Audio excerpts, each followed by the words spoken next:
Future PM channel में आपका स्वागत है। WRNA शो का टाइम हो चुका है। WRNA का मतलब है world right news analysis.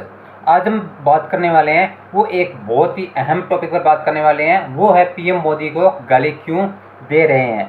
PM Modi को कुछ लोग गालियाँ दे रहे हैं कि मोदी चोर है। मैं ये कहना चाहता हूँ, मोदी चोर कहाँ है, प्लीज़ मुझे बताइए।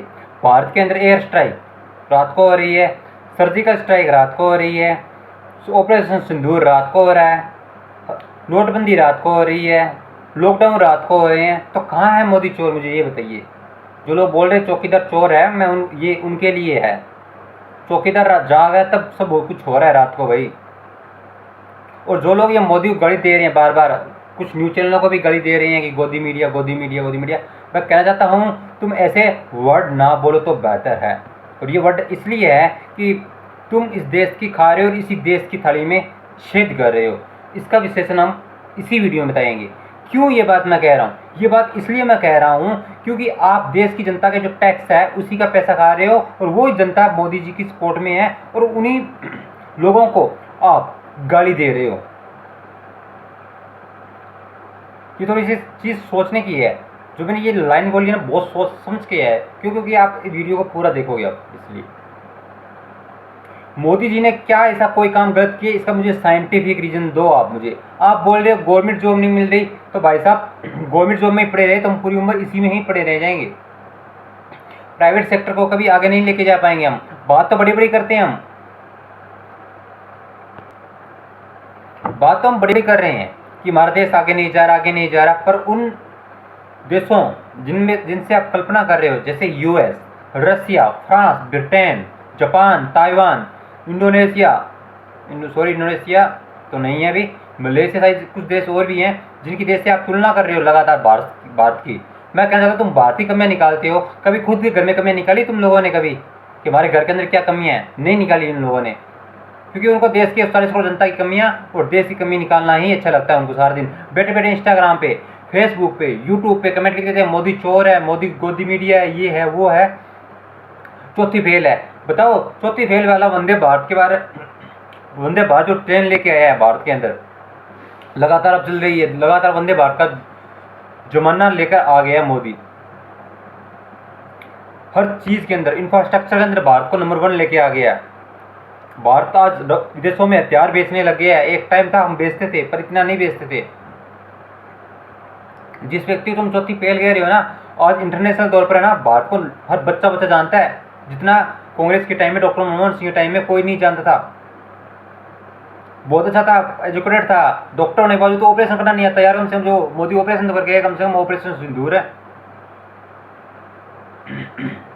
अब कड़वे वर्ड है थोड़े से, तुम सुअर हो, सही तो मोदी की जो गाली दे रहे हो, सुअर हिजड़े हो तुम। हिजड़े वो नहीं थे जो सड़क पर मांगते, तुम हो जो हिजड़े। मुसलमान के बच्चे को पता है कि मोदी को वोट नहीं देना, पर अपने हिंदुओं के बच्चों को पूछ लो तुम एक बार, वो बोलेंगे मोदी को वोट नहीं देंगे। ये मोदी को जो वोट नहीं दे रहे हो ना, इसके पीछे बहुत बड़ा विश्लेषण है। अभी तुम्हारी विपक्ष में सेंटर सरकार आने दो, विपक्ष की सेंटर सरकार आने दो देश के अंदर, देखना क्या हाल होने वाला देश के। अब मैं आपको एक छोटा सा एक टॉपिक बता देता हूँ। तुम जो बोल रहे हो ना, देश की सेना का अग्निवीर योजना लेके आए, देश की सेना मजबूत नहीं है, कमज़ोर हो गई, ये हो गई, तुम ये फालतू बकवासें कर रहे हो। पाकिस्तान और भारत के बॉर्डर के ऊपर माँ बहन की गालियाँ निकालते थे पाकिस्तान वाले हमें, कि तुम्हारी बहनों को ला दो, तुम्हारी माँ को ला दो। सैनिकों को गालियाँ निकालते थे, लाल चौक पर सेना का अपमान होता था, झंडा नहीं फिरा पाते थे सैनिक, सेना को पथराव होता था, सेना को माँ बहन की गालियाँ सुनाई जाती थी, तुम क्या कर लोगे, हम देख लेंगे। सेना के हाथ बांध रखे थे इन कांग्रेसियों ने, कुत्तों ने, कांग्रेसी जो कुत्ते हैं विपक्ष पार्टियों के। सारा दिन मुसलमान, इनको हिंदुओं टेंशन नहीं है। कभी मोदी को, कभी बीजेपी को सोचा कभी आपने कि कौन से भाषण के अंदर इसने मुसलमानों के बारे में, हिंदुओं के बारे में बोला है? सबको साथ, सबका विकास ही बोला था इसने। कांग्रेस कुत्तों की तरह भौंक रही है, विपक्ष पार्टी कुत्तों की तरह भौंक रही है सारा दिन। मोदी को हटाओ, मोदी उठाओ, क्यों? क्योंकि इन्हें मोदी से खतरा इसलिए है कि मोदी जी ने इनकी सारी फंडिंगें बंद करवा रहे थे। जो फंडिंग आती थी विदेशों से, जो टोटे गैंगों से फंडिंग आती थी, वो बंद करा दी विपक्ष की सारी धीरे धीरे। विपक्ष के सारे भ्रष्टाचार काले नामे सारे सामने आ रहे हैं। भूल गए वो गोधरा कांड, भूल गए वो साबरमती कांड जो हुआ था, भूल गए वो पुराने दिन तुम, जब सेना का इतना अपमान हुआ था, सेना के जवान मर के आते थे पाकिस्तान में, अगर बॉर्डर से क्रॉस कर लेते थे, आज जीवित आ रहे हैं। अभिनंदन। अभी वो एक नया BSF का जो जवान जो चला गया था पाकिस्तान में 20 दिन बाद छूट के आया वो, क्योंकि पता है उनको कि अगर पता चल गया ना मोदी को छोड़ेगा नहीं वो, रात के अंदर 4 दिन के अंदर धुएं निकाल दिए पाकिस्तान के। तुम सुअर समझ जाओ। जिस चौथी फेल को बोल रहे हो ना, भारत आज GDP में कहां पर आ गया, खुद देखो, चौथे पायदान पे आ गया। सुपर पावर के अंदर आज भारत चौथे नंबर पर है, इंफ्रास्ट्रक्चर के अंदर भारत नंबर 1 पर है, आ गया है, हर चीज में आया है नंबर 1। टाइम लगेगा। तुम ये सोच रहे हो ना कि मोदी ये कर दे, वो कर दे, आज कर दे, ये कर दे, वो कुछ नहीं हो गया, आज भी टाइम लगता है उसके लिए। तुम तुम्हारा घर नहीं बना पाते हो एक दिन के अंदर, तुम बात करते हो मोदी जो ये देश वर्ड संभालना बहुत मुश्किल होता है। ये प्रधानमंत्री बनने वाला कह रहा है तुम्हें, ऐसे नहीं होता मुंह उठा के वहाँ पर डिसीजन ले लिए जाते हैं, ऐसे नहीं लिए जाते हैं डिसीजन लेने के लिए डिसीजन जैसी दिमाग सोचना पड़ता है। तुम बन के देख लो प्रधानमंत्री, इंटरनेशनल मैटर सुलझा के देख लो, दोनों तरफ आपके संबंध है, दोनों तरफ अच्छे हैं, दोनों दोस्त हैं, दोनों आपस में लड़ रहे हैं, सुलझा के दिखा दो तुम। दोनों तरफ प्रोजेक्टों में लाभ ही लाभ है इंडिया का। लो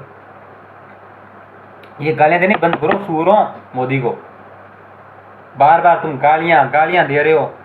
मोदी क्यों जरूरी है अब इसका बताता हूँ मैं भाई साहब। अगर विपक्ष की सरकार आती रही ना, ये कोलकाता में देख लो, मुर्शिदाबाद में जो हुआ है, मैं थोड़ा जल्दी बोलो, कुछ वर्ड निकल रहे हैं मेरे मुंह से फटाफट निकल रहे हैं, कुछ वर्ड गलत भी हो सकते हैं, मैं माफ़ी चाहता हूँ इस चीज़ के लिए, क्योंकि मैं चाहता हूँ कि कम 2-3 लेक्चर के अंदर सारा ये निपटा दूँ मैं। हर दिन हिंसा हो रही है, संभल हिंसा हो रही है, हिंसाएं कितनी हो रही है, ये क्यों हो रही है हिंसा, पता है ना? हिंदुओं को तोड़ो, मुसलमानों को अलग करो, पर तुम समझ ही नहीं रहे हो। मोदी चोर है, मोदी चौथी वेल है, मोदी ये है वो है। ये इंडिया की जनता की सबसे बड़ी गलती है।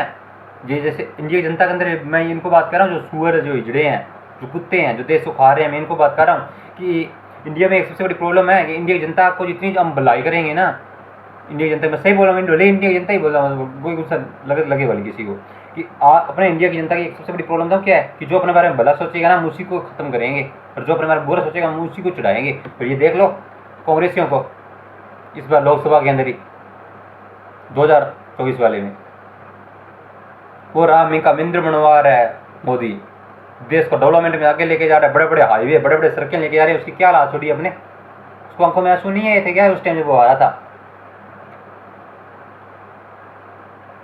बेटे अभी तुम ये विपक्ष की तरह जो कर रहे हो ना तारीफें, थोड़ा टाइम रुक जाओ, जब तुम्हारे घर की माँ बहनों की इज्जत ना लूटे तो मैं ये बैठा हूँ, देखा क्या हालात होने वाले। इनको हिंदी से नफरत है, विपक्ष पार्टियों को हिंदी क्यों बोली जा रही देश के अंदर। ये बड़े बड़े तुम भाषण तो बहुत अच्छे लिख देते हो कि हिंदू राष्ट्र घोषित करो, तो भाई साहब हिंदू राष्ट्र घोषित करें तो कम से कम है ना, जो हिंदू ने सारे एकजुट हो, फिर दो मोदी को वोट, 400 सीटें लेकर आओ फिर। भाई साहब टाइम रहते जाओ, वरना मैं क्या लेक्चर, सारे लेक्चर खोलूंगा ना, जब आपको पता चल जाएगा कि भाई साहब मोदी क्यों जरूरी है देश के लिए। ये बंदा सही बोल के गया है, भले मेरे को प्रधानमंत्री बनाओ चाहे, वो आपकी टेंशन है, पर मैं जो बनने की कोशिश कर रहा हूँ, मेरे पास सही और गलत तथ्य हैं, वो सही है। तुम ये बार बार जो विपक्ष का जो अभी बात करते हो, देश में जम्मू में हमला हो गया, बालाकोट हो गया, एक 1000 के जी वो RDX नहीं है यार, पैसा टाइम लगेगा, सब चीज़ें आ जाएगी, सब चीज़ें सामने आएगी, टेंशन मत लो। मोदी ने तो योगी ले आएगा, या अमित शाह ले आएगा, या कोई और ले आएगा, या कभी मेरा टाइम लग मैं ले आऊँगा, आएगी, टाइम लगेगा। एक दिन के अंदर हाथ के अंदर ना सरसों नहीं पकती है, उसको भी 6 महीने का टाइम चाहिए। कम तो हुई है ना, कम से कम हमला कम हुई ना। पहले हम सुरक्षित थे क्या, वो सही बोल रहे कि नौबत है कि हमें आज़ादी तो मिली हुई पहले, तो भारत के अंदर आज़ादी थी पहले, पर अक्सर आज़ादी 2014 के बाद ही महसूस हुई है। और खुद देख लो आप, जिन ट्रेनों में तुम सुरक्षित महसूस नहीं करते, आज ट्रेनों में सुरक्षित महसूस कर रहे हो भाई। जिन ट्रेनों में तुम्हें जाने से डर लगता था, हर जगह जाने से डर लगता था, बड़ी दूरी में डर लगता था, और तुम बड़ी बड़ी दूरियाँ जो निकाल रहे हो ना, कभी कश्मीर से कन्याकुमारी तक, पैसा वो डर है ना, आज मोदी सरकार के अंदर ही खत्म हुआ है। हर चीज़ प्राइवेट कर रहा है, ये प्राइवेट क्यों जरूरी है हम बताएंगे इसके लिए, टेंशन मत लो। देश कैसे आज़ाद है बताऊंगा मैं तुम्हें, हर चीज़ की डिटेल। ये बहुत जरूरी हो गया लेक्चर भाई लाने। तो तुम बोल रहे हो ना कि देश सुरक्षित नहीं है मोदी के हाथ में। बेटा कांग्रेस टाइम के अंदर 200-250 लोग मारे गए थे, कसाब को 4-5 साल जिंदा रखा इन कांग्रेसियों ने, कसाब को कुछ होने नहीं दिया। कसाब के लिए एक आतंकवादी में रात को 2 बजे सुप्रीम कोर्ट खुलवा देती है। ये इसको वोट दोगे क्या तुम लोग, इसको वोट दोगे क्या? सही बोली कनन रावत, गलत नहीं बोली वो आज़ादी वाला। भले तुम्हें गलत लगे, कम से कम कंगना रनौत देश का उनको भाषण तो गलत नहीं देती है। राहुल गांधी को इनको देख लो भाषण देने का तमीज नहीं है। इधर से आलू डालेंगे, इधर से सोना निकलेगा।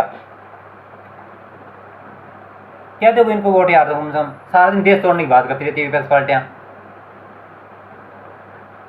चलिए हम पार्ट 2 पर विश्लेषण करेंगे अगला।